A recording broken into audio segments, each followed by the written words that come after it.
Okay, we are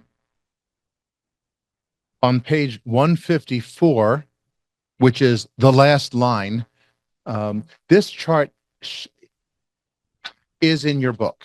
If you don't want to, yeah, it is in the book. Page 154, there's one line at the bottom of the page. I should have inserted another carriage return in order to push it on to the next page.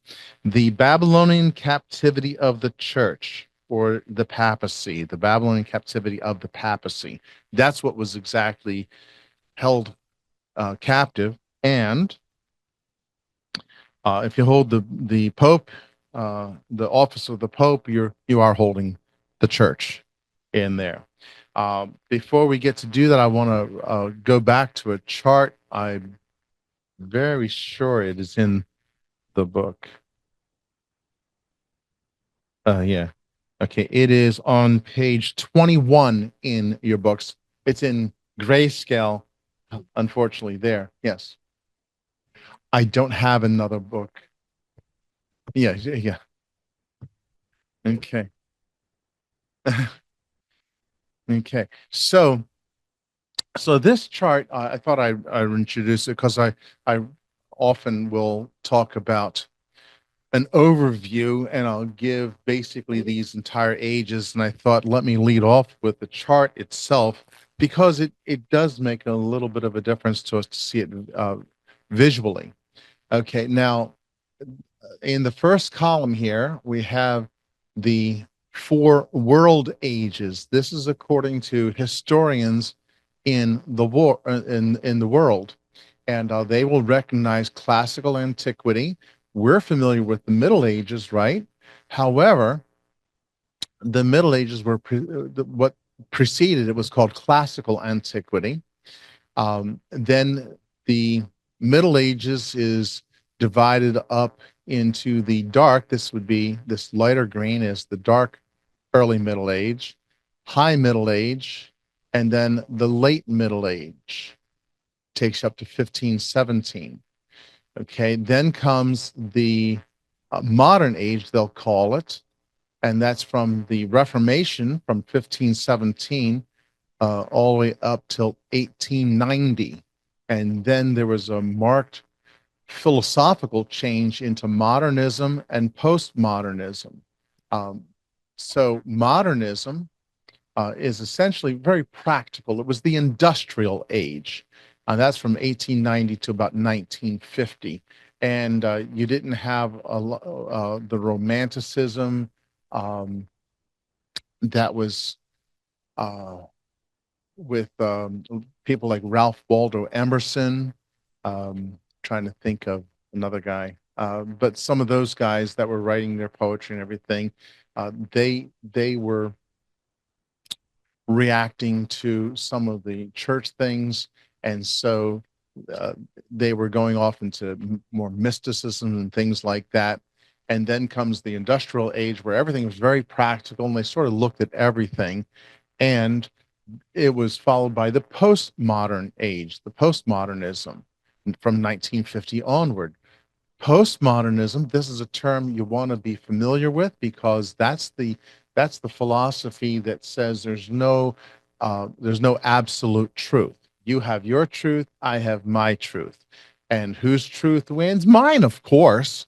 Okay, so when you hear all these people with the transgenders and, well, I think like a woman. How does any man know what a woman thinks like? They cannot know.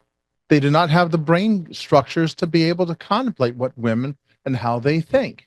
We try to understand, but that's the way it is. Women do not know what it's like to be a man. They do not have the same brain structures. And so men and women think differently. But the postmodern age, they're very happy to talk about, well, each one has their own truth. And sometimes you get into churches and they'll vote on what the interpretation of a scripture is and what's true to them. No, you don't do that. There are hermeneutical or Bible study principles to be able to get at the meaning of scriptures there. Um, that's how the world um, classifies things according to these ages, and there can be a little bit of breakdown in there, like the Romantic age that happens here in the modern, and some other ones. Miss Nancy, yes. Yeah.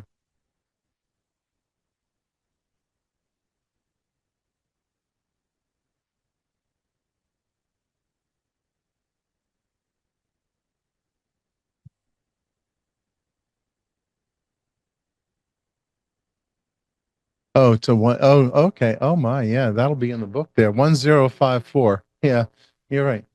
Yeah. Okay.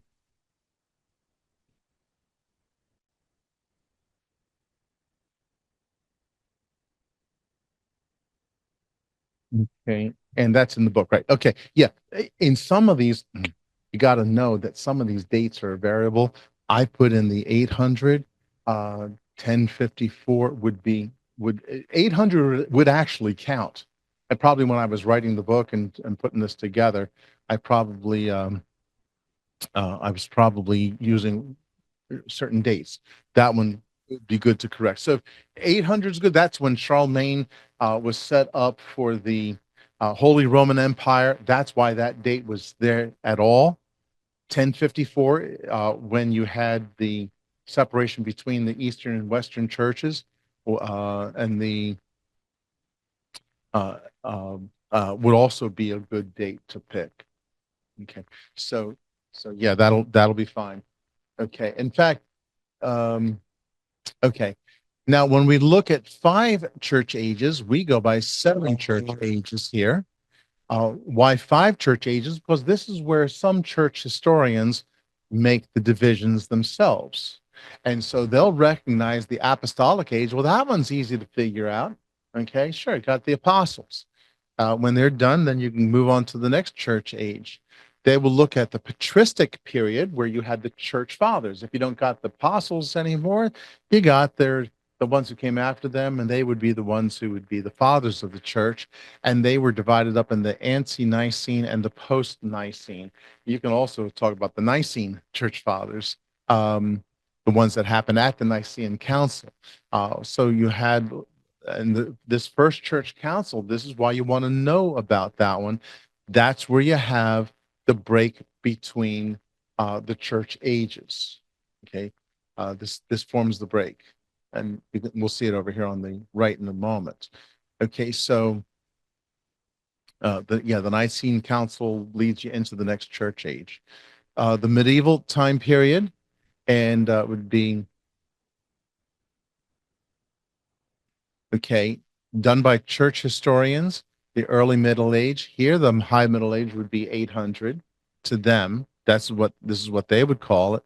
And then the late Middle Age, they would recognize the modern, late modern, and the contemporary. And so this is how they divided up.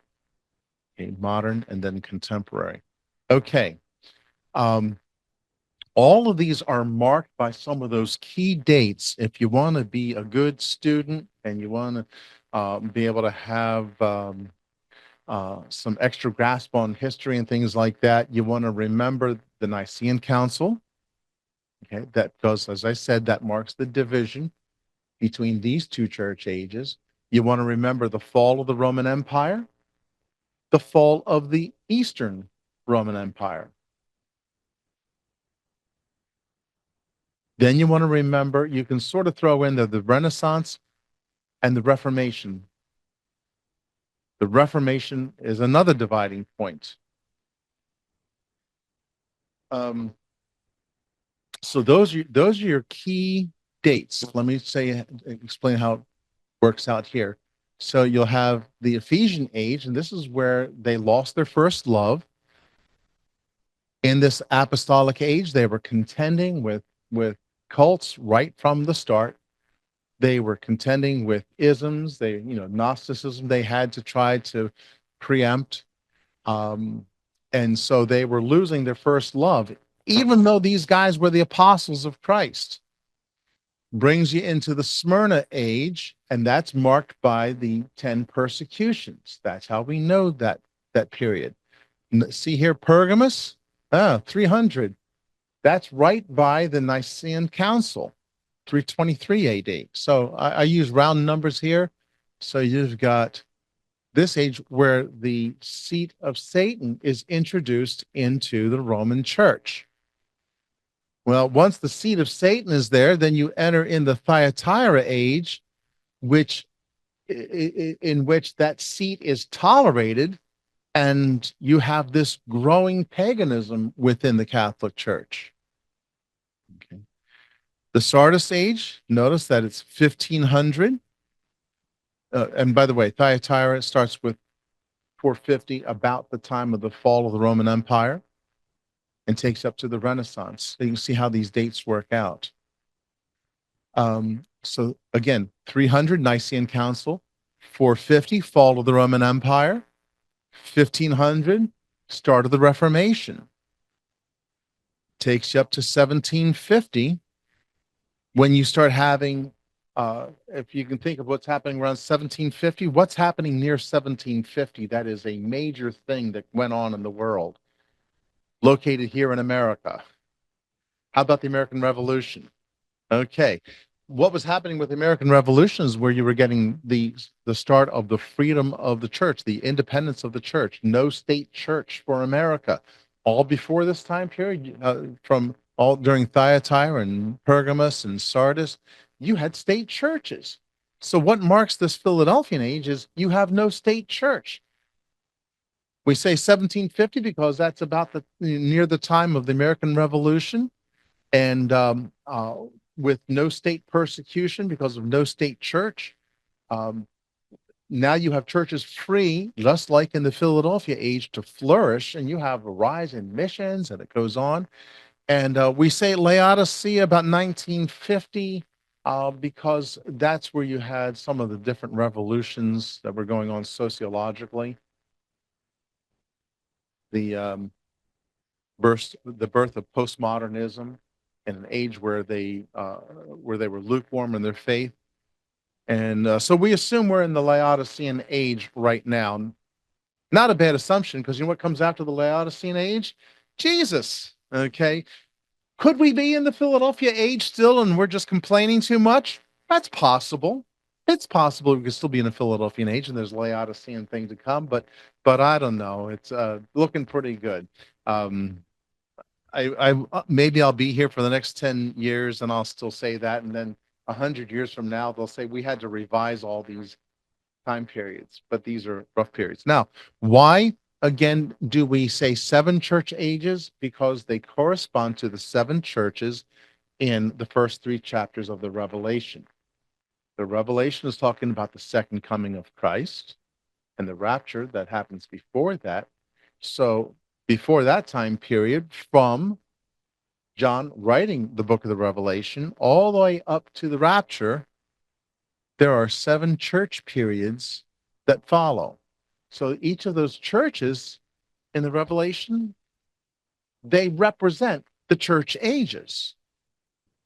And so the seven churches, there were real seven churches, had real problems that were addressed by John, but he only picked out those churches because their problems corresponded to the church ages that we recognize as modern historians. So as modern historians, we see that. So that's why we have those names there: the Ephesian age, the Smyrna age, the Pergamus age, the Thyatira age, Sardis age, and all the things that pertain to them, the problems they had. We see them characteristic of the modern ages. How are we doing? Okay. Okay. Okay. So that's a good way to look at it. Any questions?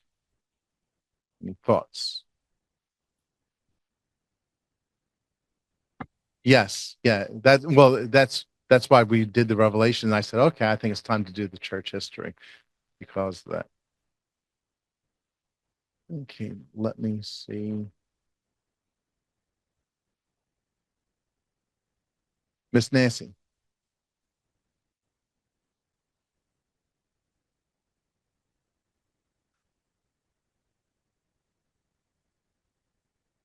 Yeah. Let's see, what did I say that was on?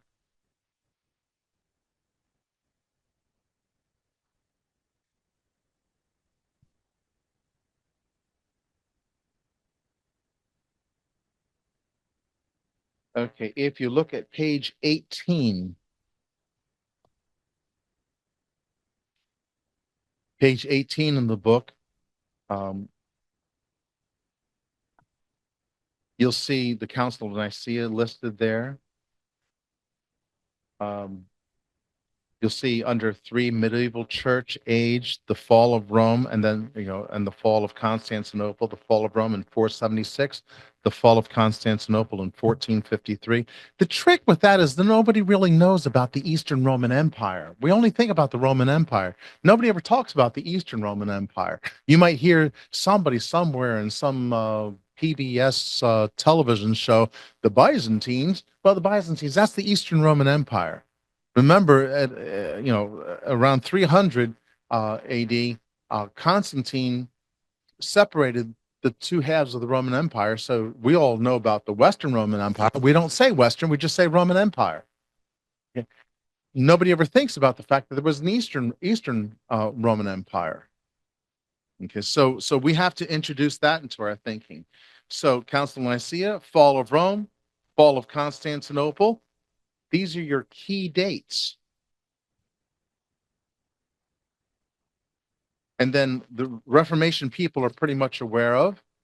They sort of know that's sort of somewhere, at the end of the Middle Ages, and that would be about right thinking, 1500, around 1500 AD.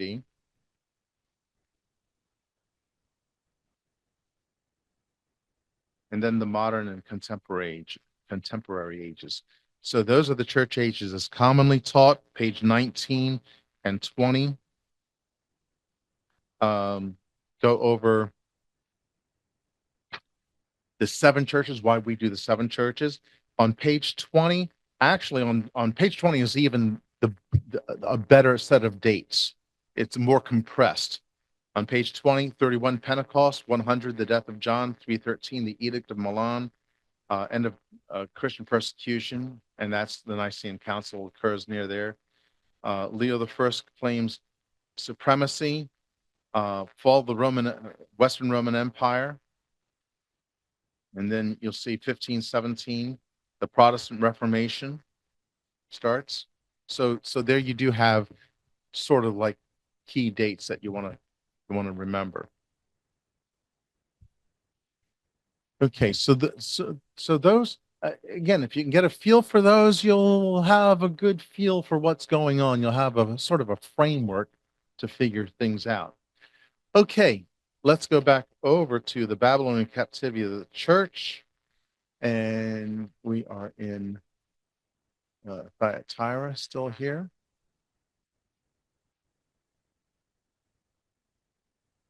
And let me click us all the way up to where we're supposed to be.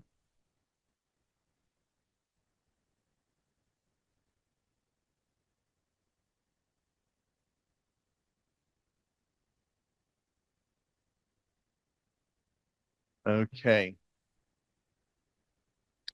Babylonian captivity of the church.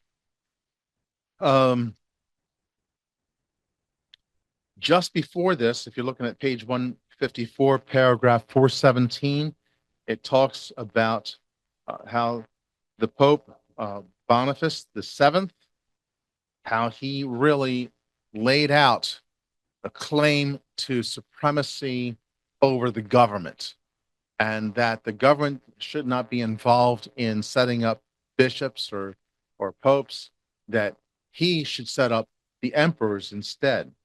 If you look at the bold print on page 154, it says, in its power are 2 swords, the spiritual and the temporal. Both are in the power of the church. So the temporal, meaning the temporal powers, the political powers of the day, and the spiritual power that was in the church. So he's claiming that power. If you look at the big idea there in the box, it says that German emperors over the Holy Roman Empire generally neglected any oversight they could have exercised. So the emperors, they could have tried to influence things, but they didn't. They let the excesses of the church go, all the political maneuverings of the church, they sort of turned a blind eye to. So the Pope moved to claim universal spiritual and temporal power. So people got fed up with it. So what did they do? The French took advantage of the situation, and they wanted to set up their own pope. So they took captive the office of the papacy. There it is on page 155, paragraph 418. The outlandish claim of power by Boniface did not sit well with French interests.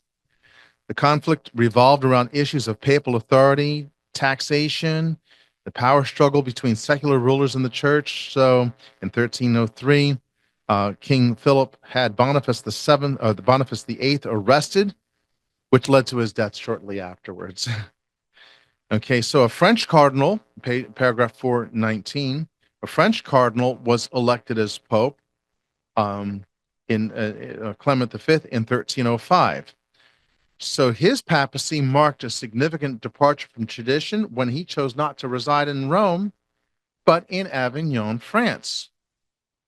And so the papacy was not in the Vatican at that time, it was over in France for the next about 70 years. So a series of French popes resided there. So you thought that the Pope had to be Italian? Well, actually, that's not true today. Okay, I mean, you had the Polish Pope, and then the German Pope, and then you had the what's the next guy? He's from Argentina. I can't remember. It's from South America, Argentina. Yeah. Okay.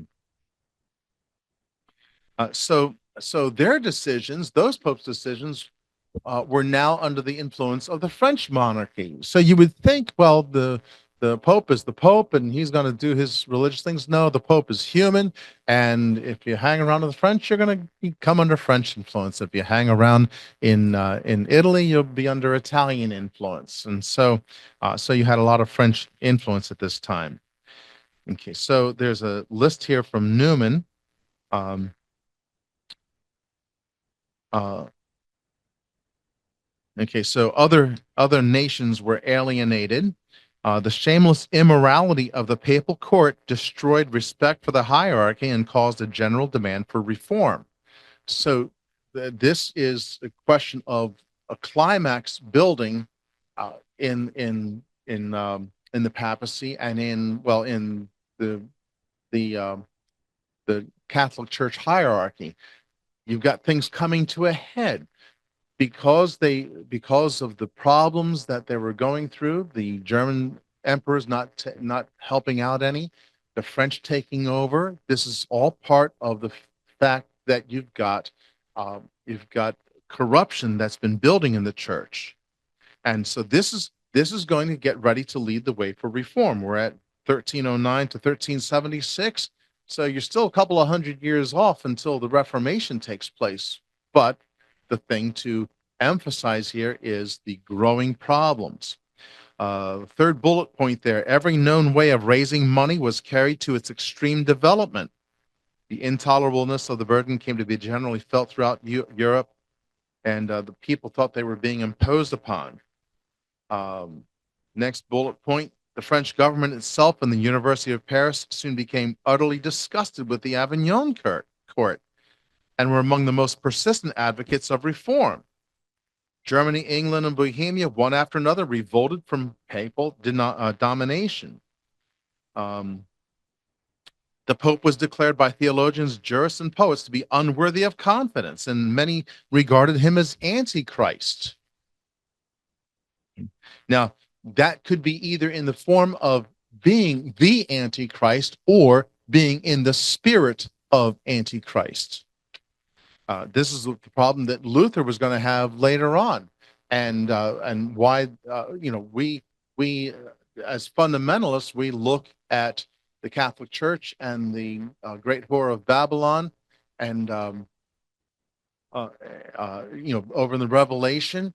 And it's not just us saying, well, this is the Catholic Church coming down. This was a wide thinking, not just amongst fundamentalist Baptists who were into eschatology. Next bullet point, he says, we refer to the Great Revolt in Germany under Louis the Bavarian, that in England, with which this name of Wycliffe is so closely associated, and that in Bohemia, connected with the name of Huss. In all these countries, there grew up an extensive vernacular literature. Okay, so this is part of the dissatisfaction with the Catholic Church. Huss, Wycliffe, and others, they were into translating the scriptures into the local languages. So again, this is the buildup, just the precursor that's that's going to break out in the Reformation. Next bullet point: each pope during this period was compelled, as a condition of his election, to promise to restore the papal court to Rome. But each found some excuse for violating his oath. Nothing new with politics, right? Okay. And this intensified the conviction that they were antichrist. Okay, so paragraph 421, the Avignon papacy lasted for about 70 years. And then at the end of that time, Gregory the 11th, the last Avignon pope, decided to return the papal court to Rome in an effort to restore the papacy's legitimacy. So did this end the problems? Was Gregory's efforts to be rewarded? No. Next comes the Western Schism. Okay. And by that, what happened was you had all kinds of people vying for being the Pope. And they were out there anathematizing each other. Sometimes there could be two popes excommunicating each other. It lasted for several decades, according to paragraph 424.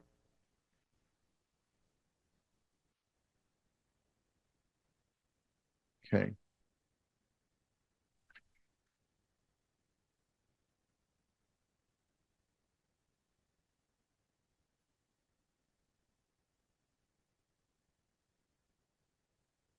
Okay. And it was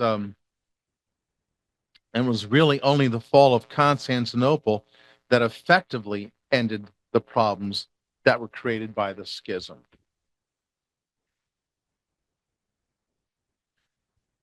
Okay. We're going to look at what happens next is the preparation for, I see that, let me see. Okay, this was not a complete timeline here. Okay.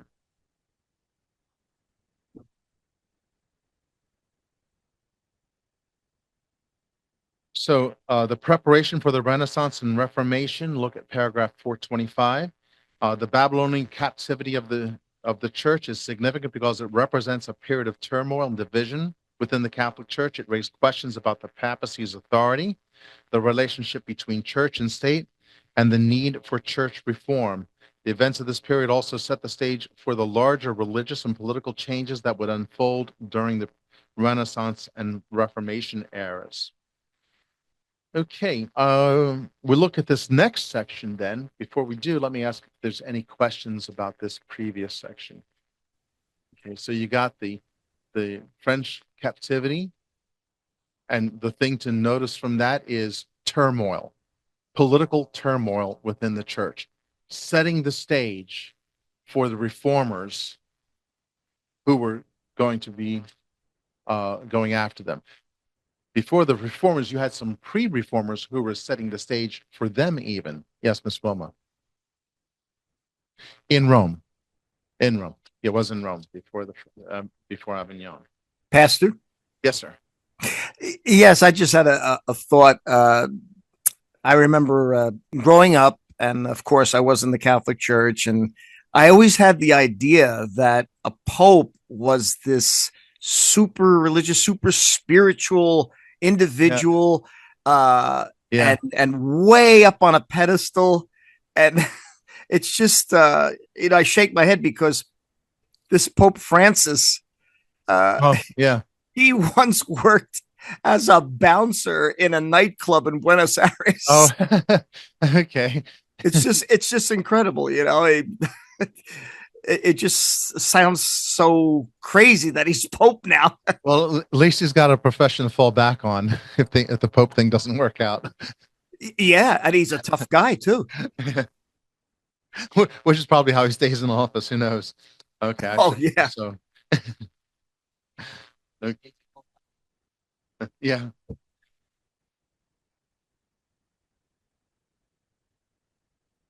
Yes. So yeah, keep in mind, we look at time a little bit differently. For the further you go back in time, when you don't have historical records, at your fingertips, all of a sudden, they thought long and hard about things. They could hold a grudge for a couple of hundred years. When we look back at the Revolution, the American Revolution, that's like almost like prehistory to us. Anything before 1945 probably is like prehistory to us because we're so caught up in all the modern age, the industrial age. We're caught up in all the world events happening very quickly. We have world events happening quickly because people can get at each other more quickly. Okay, so like right now, the President Assad from Syria is now on the run. Okay, and Iran and Russia are not so much backing the Syrian government right now. And how long has this been going on? Not very long. Okay, Israel is a nation only since about 1948. We're talking like 80 years old, about somewhere about 80 years old. That's like in our mother's age. Okay, when she was around.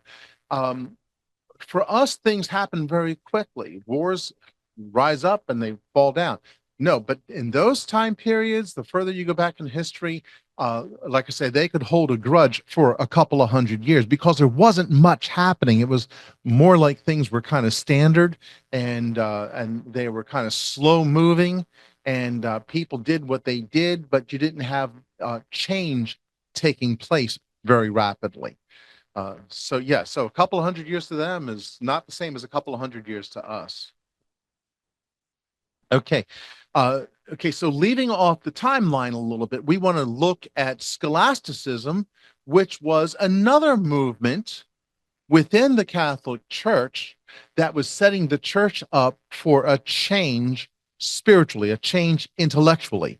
Before scholasticism on page 156 came into being, around 1100, before that, and I'm talking like for 1,000 years practically, you had dogma that was settled in the church. Dogma would be pronunciations, dogmatic pronunciations of what people believed. And you didn't really refer to study, you didn't refer to logic and ways of trying to understand things. It was more like, what did that spiritual man say? And that was the statement. Now that might have worked out while you had the apostles around. Okay, when Paul was writing in the New Testament and he was stating things, having been instructed by Christ, you could say, yeah, I can see that. But then after you have people that are coming under corrupting influences and they make these dogmatic pronunciations like, oh yeah, now we have transubstantiation. Why? Because I say so. Okay, and that was pretty much the reasoning. So they would make these dogmatic statements, and you appealed to a collection of these that they would study, not a singular collection, but different ones that were made over time. And they said, well, the authorities who were here, they said that we have to believe this, and that's pretty much the way that they would look at things. Well, as you had all these corrupting influences and people wanting study, there was the rise of the scholastic method, which emerged. It was fully developed around 1200 AD, but it started to develop problems in the 1300s. Okay, so if you look at the big idea, this is the thing that's really known about it. Scholasticism, the scholars, stuff from the scholars, promised to dig deeper and avoid dogma, but it fell into nitpicking and triviality. And so they would make these assumptions and make all these pronouncements based upon these assumptions that they proved things logically. You ever hear about people talking about how many angels could dance on the head of a pin? That was a scholastic argument. Okay, so when we talk about nitpicky things, there you go. There's an example of it. Okay, the teaching of the schools it has long been used to designate the formal theologizing conducted according to the categories of Aristotelian philosophy and with the use of the deductive method that prevailed during the Middle Ages and later. Okay, so as I said, you've got this this logic that is now presented to it. You were looking for rules for how to interpret, not pronouncements that were made by the religious figures, but you're looking for rules for developing arguments, for developing argumentation itself. This is a very important point. I diverge from the deductive method. I'd like to get into the inductive method and I'll explain that in a moment. When you have theology books, you're looking at systematic theology books, they will talk about this kind of a thing all the time when they want to look at the foundation for how to get your systematic theology. Okay, so the deductive method, as it implies, sounds like a good idea, and it is to have rules of deduction.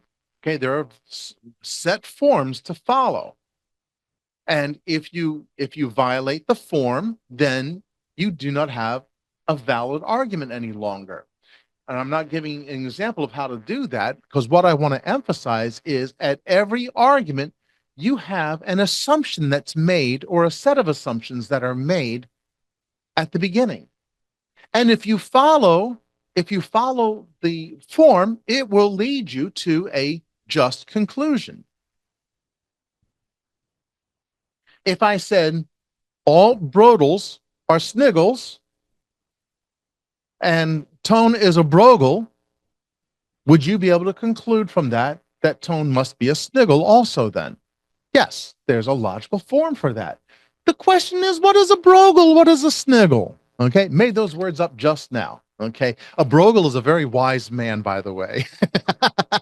Okay, so as long as I tell you okay, where do you get the assumptions from? Well, if you have presumptions that you start off with, you'll end up with valid conclusions that are just as wrong as the presumptions because they're based on the presumptions.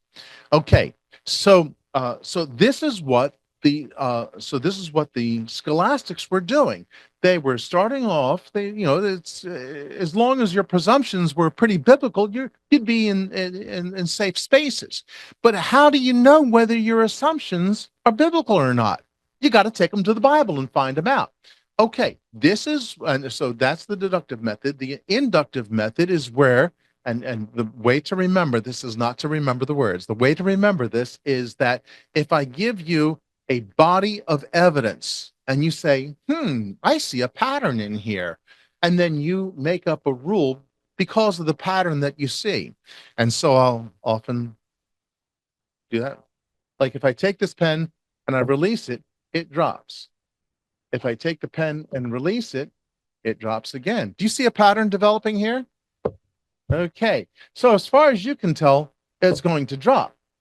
Now, if I take the pen and I do not have a trick set up, normally they have like a little invisible thread that you all can't see that's tied to the thing, and they put their finger under it and they drop it, and now the pen rises and falls.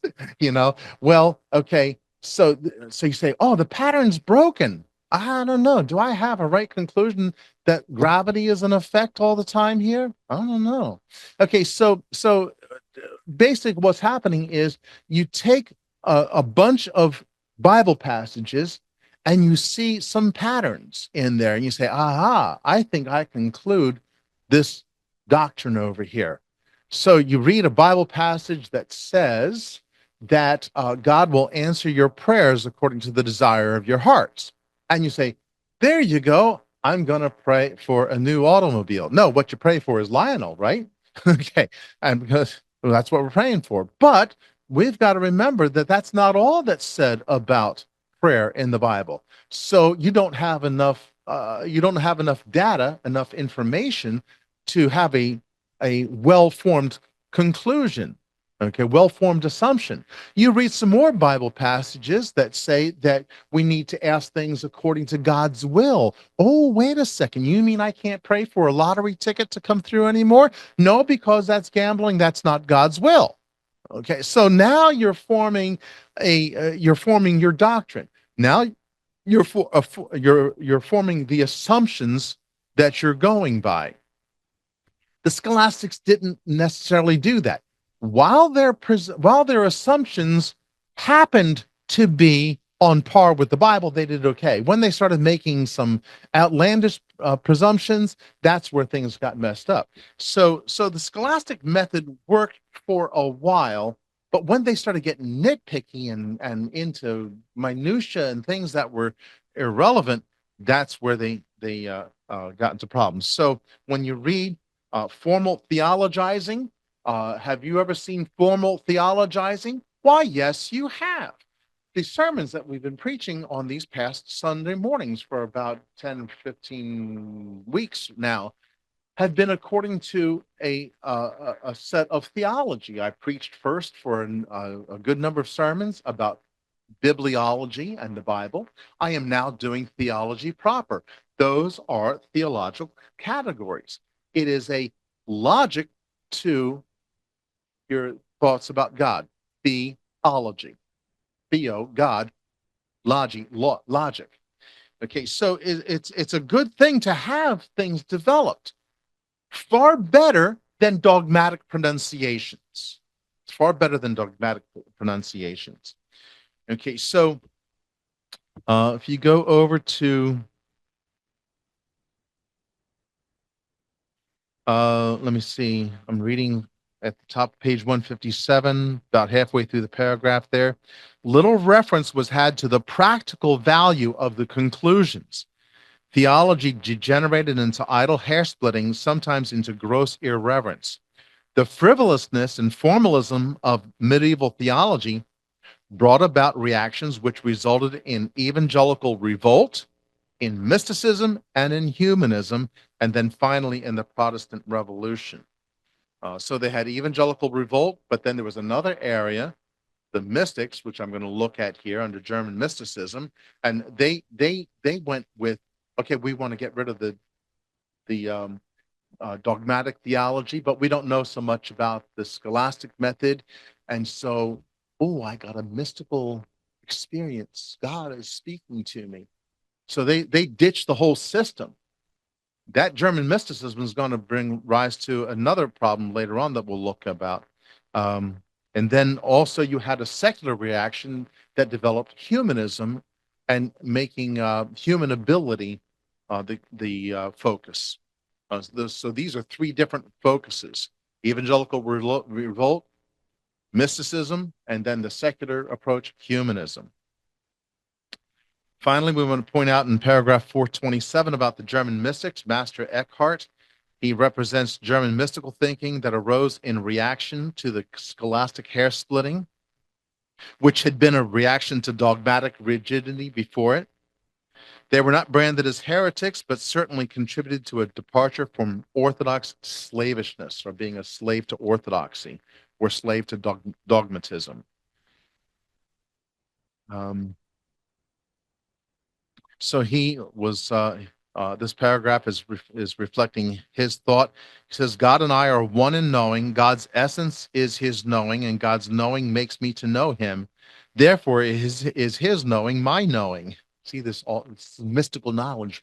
I'm one with God, and I know things as He does. Mine eye and the eye of God are one eye, one vision, one knowledge, and one love. The birth of the Son takes place in each soul that submits itself to divine influence as it occurred in Jesus. Wait a second. No, Jesus, He was God Himself. Okay. Historical Christianity, with its revelation and its redemption, sinks into insignificance in comparison with the individual experience of union and communion with the infinite source of being. Now, is this present in our day? Yeah, you got mysticism all over the place. Okay, look at a typical Pentecostal church.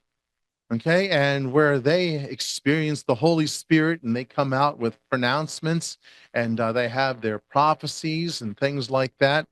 And uh, and they're supposed to be binding on people, only they they don't really fit. Okay, so it's still a problem today. Okay, with that, uh, we'll ask for some questions, we're going to go into the next aspect of the break, further developments of how people reacted, bringing in the Reformation. Any questions for right now? Yes, microphone.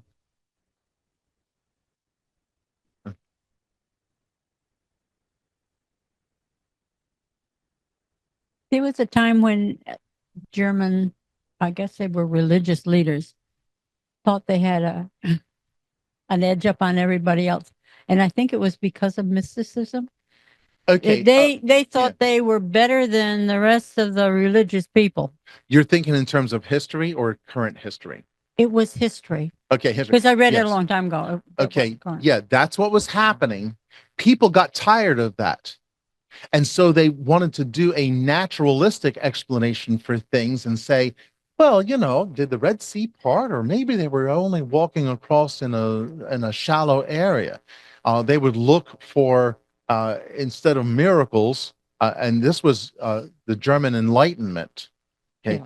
So what they ended up doing was not be so enlightened. They tried to be finding explanations for everything in the Bible. And They that's knew more what, than you do. yeah. Well, in as far as the mysticism, that was that. It gave rise to people saying, you're nuts. And then they went into trying to explain everything without looking at miracles. Somebody else. Okay. I would recommend checking out and thinking of and reading some of these things later on and thinking about them, because there's an awful lot of information in here to digest. And I would do that along the side here. Yes, microphone over to Miss Maria. Yep. Yes. Okay. Yeah, I hear the Good crinkling. afternoon. Yeah. Praise the Lord. Yes, I have a question. Knowing that there was a lot of philosophers, Yeah. Was this era also involved with philosophy in that time and era of mysticism? Okay, I am trying to think back to philosophers of the Middle Age. Well, yeah, they did have some philosophers at there was philosophy was influencing things. They were going, and as you can see in the book there, they were having a revival of Aristotle, who was Right. ancient philosopher. They were using some of his logistic methods. Before this time, in the Thyatira age, they it was things were pretty well sewn up by the corruptions in the Catholic Church. You got about 1,000 years of that. So philosophy, was it well developed during that time? Not really. You would have.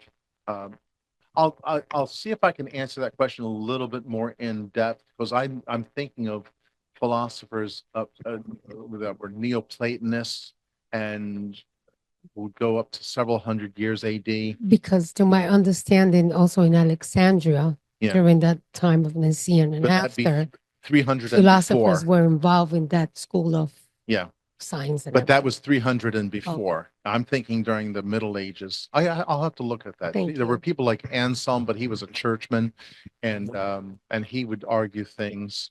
I'd have to look up. He might have been either the ontological argument for the Right. existence of God, stuff like that. But there was not. I'll have to look that up to see about Thank you. philosophers that were active during that time. Somebody else. Okay.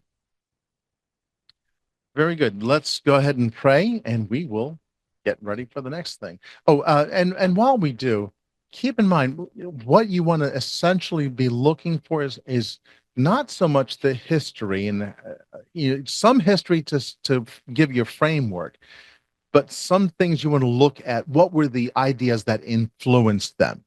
Okay, Catholic power, bam, you got a major section understood. Okay, people revolting against it, bam, that's the thing you want to notice. That's what influenced the church and influenced the changes that were brought about. And then we can break down those influence, and we can say German mysticism was influencing, scholasticism was influencing them. What were they trying to get away from? Dogma. You got that understanding, you can fill in the details as you read along there. Okay.